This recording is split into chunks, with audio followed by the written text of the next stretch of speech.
నమస్తే అన్న అందరికి. అన్న ఇన్స్టాగ్రామ్ చూసే ప్రతి ఒక్క అక్కలకి, అన్నలకి, తమ్ముళ్ళకి, చెల్లెళ్ళకి ఫార్మర్ అంటే ఎవరికైతే ఇష్టమో వాళ్ళకు కామెంట్ చేయండి అన్న, ప్లీజ్ అన్న.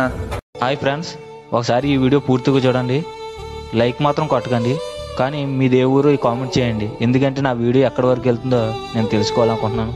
ప్లీజ్. మన బతుకులు ఎట్లుంటాయంటే ఇలా గట్టిగా కష్టం చేసి రేపు కూర్చొని తిందామంటే ఎల్లుడికి భూమి ఉండదు. పొద్దున లేస్తే కష్టం చేసుకుంటా బతుకుతూనే ఉండాలన్నా, అవునా కాదా?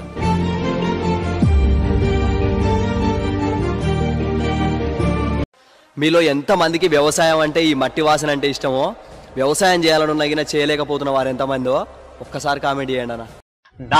నీలాంటి సామాన్యులు ఎంత కష్టపడి వీడియోలు చేసినా 1000కి మించి వ్యూస్ వెళ్ళవు, 100కి మించి లైక్స్ రావు.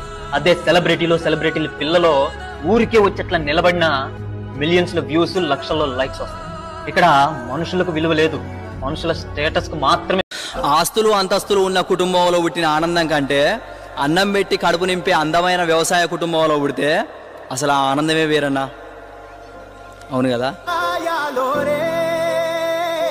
ఇవాళ 10 మందిలో పోతే నిజంగా ఎంతమంది నేను వ్యవసాయం చేస్తున్నా అని చెప్పుకునేటోళ్ళు ఉన్నారో ఒక్కసారి గుండె మీద చేసుకొని చెప్పురానా. జై జవాన్ జై కిసాన్. జర ఆనకాలం వచ్చింది రైతన్నలు. పొలం కాడి పోయినప్పుడు సర్వీస్ వైర్లు తేలుండడం కానీ, ట్రాన్స్ఫార్మర్లు, ఆటోమేటిక్ స్టార్టర్లు తడిసి ఉంటాయి. ఇట్లా షాక్ కొట్టి చాలా మంది రైతులు చనిపోతారు ప్రతి సంవత్సరం. జర జాగ్రత్తగా ఉండురి, మనం బలంగా ఉంటేనే దేశం బలంగా ఉంటది. జై జవాన్. లంచ్ లోకి ఏం వండమంటావు? నా తలకే ఉండు. పులుసు ఎట్టమంటావు, ముక్కలు ఎట్టమంటావా?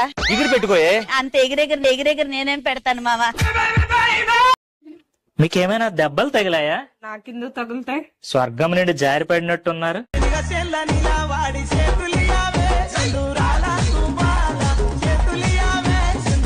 అమ్మా, ఈ రోజు మా ఆయనకి ఉద్యోగంలో ప్రమోషన్ వచ్చిందమ్మా.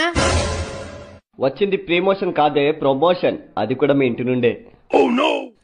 అదే అమ్మా, నాకు ఈ రోజు చాలా ఆర్పిక్ గా ఉందమ్మా. అది ఆర్పిక్ కాదే, హ్యాపీనే. అదే అవునమ్మా. ఇంతకీ అల్లుడు గారు ఎలా ఉన్నారు? నేనున్నంత వరకు మీ అల్లుడు గారు ఫినాయిల్ అమ్మా.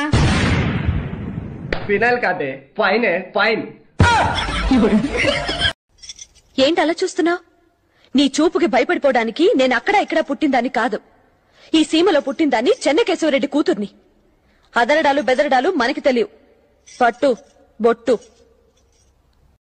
శారీ కట్టుకున్నప్పుడు ప్రతి అమ్మాయి ఫీలింగ్ ఏంటంటే ప్రపంచంలోనే వాళ్ళంత అందగత్తెలు లేరని.